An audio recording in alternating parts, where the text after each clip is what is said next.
Hello there everyone, welcome back. It's time to bring you another Imperial Navy match. And while I would love a little bit of variety, just basically so I can show how I fight or my strategy is for each of the factions there, it's not going to be meant to be for the time being because so far my record has been what, 2 Space Marine matches and then 2 Imperial Navy matches. So pretty straightforward so far there. I just go in there, lance him to death, and then run back out, with ideally a couple of torpedoes. But what's different here is I'm going to be fielding my 700 point fleet with the Void Stalker and 4 Auroras this time around. Because normally I like to try and stick to 600 points because it's a little more convenient. It's not as punishing should I lose that battle for whatever reason. But this is going to be a lot of firepower. A lot of raw firepower. It basically rivals the Void Stalker and 2 Eclipses there that you normally see when you face off against Eldar. Although, Novacans are still a real threat there. A real threat because of how fragile my Auroras are. But, as I've been talking to you before in my last match with the Imperial Navy, Void Blending is kind of really useful in that regard, at least in the initial offset. Once I reveal myself or once I get detected by a Widowmaker, then things do get a little bit complicated. So ultimately, I need to try and wait until he fires like that second Novacan salvo off, because he's going to fire the first one basically once my Void Stalker gets within range, ideally, and then I have to wait a little bit.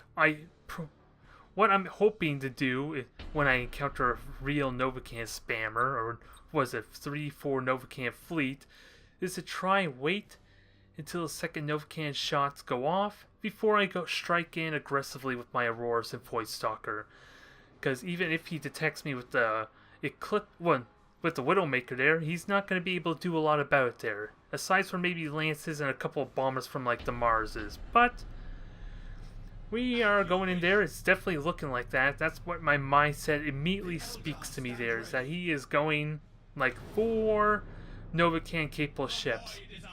And I'm watching very intently at the speed difference of his ships to kind of make sure of that fact. Although, I didn't get much of a window to check the front ship before it vanished in the gas cloud. I am cautious, because I know those 3 in the back that are just now entering the gas cloud are at least cruisers or a battleship, or a retribution rather. If it was an Emperor, I would actually be able to tell because of the speed difference, but that is my main mindset, that is my main concern. As Void Blending is now active, the silent running is underway, so now we start probing and hopefully make sure my Auroras aren't so close to the Void Stalker that they're at risk of getting hit just by proximity. Just by proximity of being near the Void Stalker, especially with the random chance of it scattering onto the Auroras.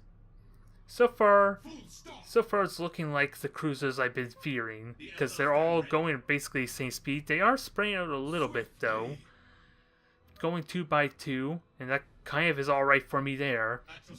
Because if he was going Novacans, I should be seeing him right now. You would think I'd be seeing him right now, but thankfully for me, he did not decide to go with the Novacans route. As I try and line up these Auroras for their attack run, he basically went Retribution and a couple of Overlords. I'm not sure, I can't quite recall what the 4th ship was off the top of my head, but he has Overlords in this matchup, as we're going to see momentarily. Oh, so actually it was a Dauntless, interestingly enough. So, he did a good job keeping it with the other ships, because I wasn't certain if he fielded a light cruise at that point or not. But look at that raw firepower. The shields go down immediately. Torpedoes are underway. Very simple routine attack pattern, but it works out well for me considering he spread his fleet. So he's not getting the maximized firepower he could to punish this maneuver. As torpedoes going out, I do suffer temporary damage on the 4 Aurora's torpedoes though, but it's enough damage as is. Pretty much rinse and repeat from the last battle with Imperial Navy, as that Overlord immediately dies. Needless to say, that's a very damn effective start, isn't it? You could not ask for anything better than that. Although what would be even better is to take out a Retribution in the next few salvos, as lance pulses are already going underway. I'm not seeing any indication of a supercharged Void Shield, so I can count my blessings that these shields are going to go down really damn quickly. Because that is, as short-lived as the supercharged void shield seems, it really does blunt my aggressive attack really quickly. It really does, because I rely on those pulsars primarily over the torpedoes more often than not. And while the torpedo damage is amazing, especially with their ability to just ignore most of the point defense with their dodge ability, the pulsars are just straight up the better damage dealing weapon, especially if I can hit them consistently on point whenever they're off cooldown. They're going to do so much more damage than the torpedoes ever will. The torpedoes more often than not are just to make sure I get the kill in those awkward situations where his shields come back up when I'm already taking enough damage, because already one of my Auroras is at half health there, and it feels like I hardly even engaged them all that long. Especially with the constant assault running his lack of Widowmaker. It feels like I took a lot of damage in so little time for what did hit me. But he does warp out the Retribution there. He warps out the Retribution, but we still got 2 other ships to deal with. I'm going to try and get what kills I can. I put myself in an awkward predicament here, but I avoid certain disaster there, thankfully. And even that maneuver actually managed to cancel the warp out attempt of the second Overlord, surprisingly enough. I tried to dodge my own torpedoes and probably took more damage from the ramming as a result, but it had the good consolation prize of canceling the Overlord's warp out. So, both the battle cruisers are gone already, and a nice, quick, painful execution of the Pulsar combo and the torpedoes. And that was pretty damn close to a flawless initiation with the Pulsar salvo, I want to say. And why the reason for that really is, while I don't know exactly how an autocast supercharged void shield functions, if it's immediate or if there's a bit of a delay before it activates, but if all my Pulsars can somehow hit at the exact same time, there should be no opportunity for even an autocast supercharged void shield to activate, assuming there's enough damage in the first pulsar shot to take out the shields. And with like 12 pulsar shots immediately coming at the same time, I can at least take down 200 health worth of shields, which is basically almost every cruiser, unless they upgrade them with the additional void shields. Other than that, though, if they have 300 shields, though, I don't know if I could take it down fast enough. If there are autocasts, but thankfully for me there was no supercharged void shields. But it is something I'm really curious about, because that could backfire heavily because of what I said earlier. I'm relying a lot on that burst potential with how I'm having all my ships strike at once, and if that doesn't do the damage it needs to, then it blunts my momentum really heavily, because then he has a ship that's potentially really close to me, especially if I try to commit with the torpedoes as well. He can have that Overlord, he can have that Dauntless try and run me down as I try and get away. And because all the weapons are on the prow, I don't really have a window to get an extra attack in until I get some distance for another attack run.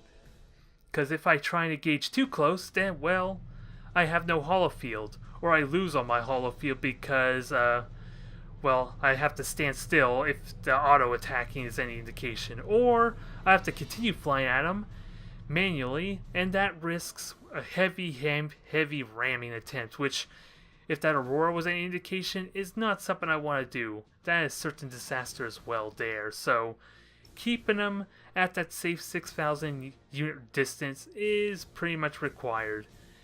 And especially since I need to kill the ships, or at least kill the ship that I'm trying to attack relatively quickly. Or at least make him worry so much of the ship's imminent death that he runs away with it rather than chases after me. At least then I have the safe space, which is, that last match is kind of a perfect example, as I'm talking to my opponent there about how Eldar work, essentially, and how to probably deal with them, because I'm guessing this is also a newer player. I know I had a handful of newer players, it felt like. At least it seemed that way, although I lost my point now. I forget what my point was. nonetheless, there's a lot of banter there about how to deal with Eldar, especially in my experience anyway. Encountering Eldar fleet is so rare, it's really hard to actually get down a proper strategy because you tend to forget what your strategy even was by the time you encounter them again more often than not. At least that's been my experience, at least, since of how seldomly I even encounter them.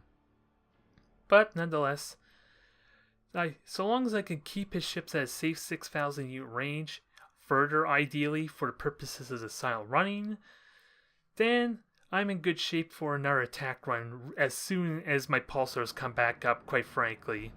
And then it's just snowballs from there. Although, with my torpedoes on cooldown for the second attack, I do need to be a lot more cautious, because I don't have the potential to immediately kill or cripple his ships there, so he could still aggressively push after me, if he still has a good enough health to keep it alive. Oh, and I'm probably getting distracted because of all this typing too, that might be why. Because, to remind people of how I'm doing these ranked play matches, I'm actually doing these commentary after the actual match itself, which is why you're not hearing my keyboard typing, which is why I'm not getting completely silent as this typing's going on, just to remind you, in case, because I don't think I ever emphasized it in my past few Eldar matches. So that's what's going on here. That's what I'm planning on doing, just to try and keep my mindset fresh there. I do the commentary ideally shortly after the matches themselves, so I have it fresh in my mind. I could keep you up to date on what my strategy actually was, so that way we can properly judge if it works as intended. And what I normally like to do with this void blending, now that I had some experience with it, is I try and wait about 30 seconds a minute into the match before I activate it. So at least that way, and especially for planetary, the bombardment, the planetary defense, the first objective will be up well before I even am at risk of salt running expiring. So he has no idea where I am when he does try to make a move for the objective, if he's going that route. And to be perfectly honest, I was a bit worried he may have conceded this match because I haven't seen his ships for so long, but I decided to turn around and just stay in the middle of the map because, quite frankly, I'm the defender here. I have no reason to get aggressive, no reason to get carried away, even though with Eldar it might actually be the better strategy.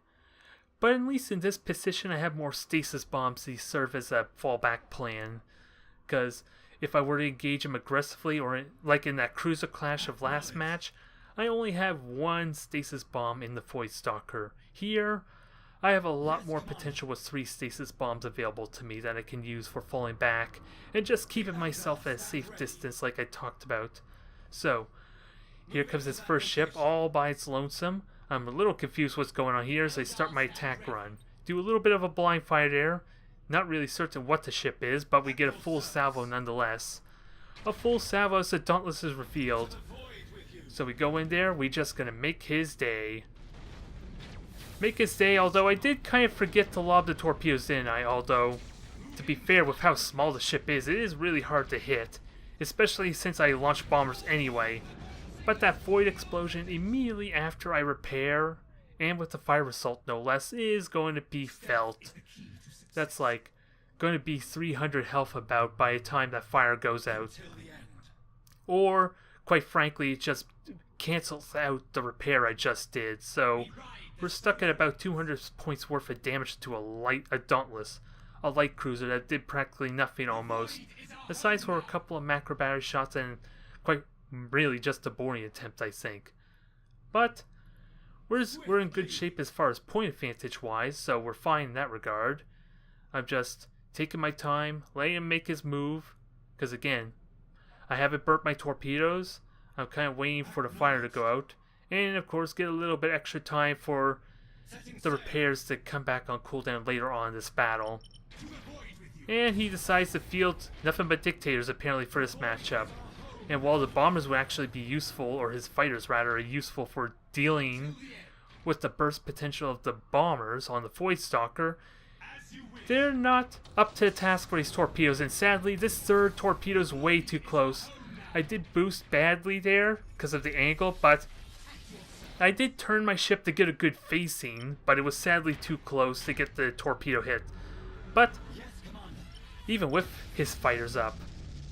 Apparently the bombers did their thing, they just wrecked that dictator in an instant. It would have felt better with the torpedo hits, but still, with the micro-warp jump, I'm getting myself ready for evasive maneuvers. Already turned my ships away, have boosters at the ready, and we just keep our distance there. And look how quickly, and that's just a dictator, mind you, how much damage that just did to my Aurora. That was like 70 damage with just one macro battery salvo. My ships are fragile, needless to say.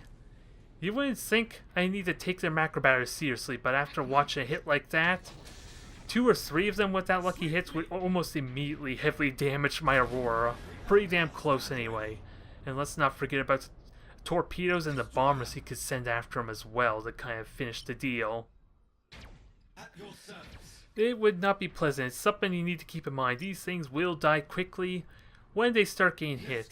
And it makes me wonder if my theory, as I boost out of my own maelstrom, is that the holofields should be treated maybe more as a 50% additional armor on top of the 25 of their fragile or their normal armor, rather than the actual accuracy loss, because apparently he got a lucky roll there. At least that's how I'm viewing the holofields with my experience with the Eldar, is that it's more of a 50% armor at full charge, rather than the actual accuracy decrease as it points out in the text, the description of the abilities.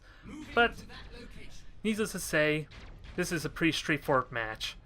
Nothing too exciting there, just a lot of talk about what I'm worried about, what my strategy is, and what could possibly cancel that, neglect that quite heavily.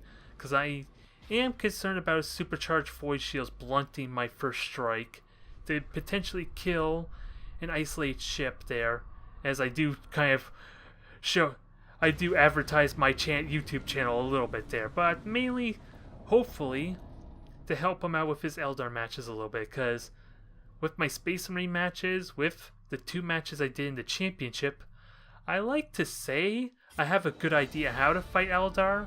I just can't say for certain due to lack of matches that it's the right way, as you probably seen in my text before there. So ultimately, a really straightforward match. I would like a little bit more challenge, but that's yet to come, I think. So stay tuned for that.